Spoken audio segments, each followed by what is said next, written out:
Abraham. Si Abraham ay kinausap ng Diyos. Abraham, pumunta ka sa lupain ng Kanaan. Doon ay makikilala mo ang babaeng nagngangalan Sa gagawin ko kayo at papakaramihin kasing dami ng bituin sa langit.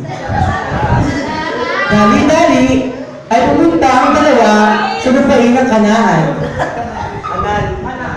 Makalipas ang ilang taon, ay nagkaroon sila ng anak. At ito ay nagngangalang Isaac.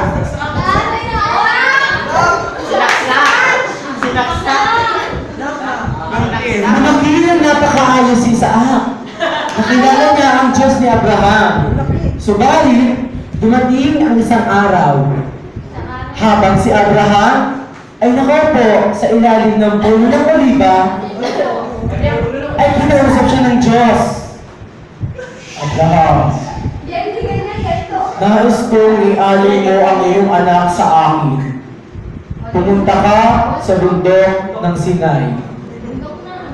Nagsalita si Abraham. Ngunit kami, iisa na rin aking anak. Siya ay ibigay sa akin, hindi ba kukunin? Dali-dali, ay pumunta ang mag-ama sa bundok ng Sinai.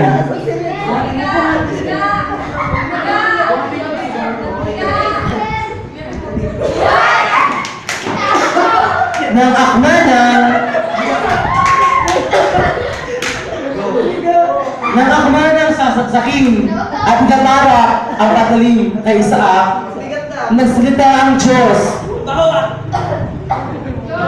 Abraham, Hindi pa siya tuloy. nalaman ko ng iyong pananampalataya sa akin ay lubos na malalim. Ngayon, ay nakita kang usa at yun ang iyong iaan. Usa!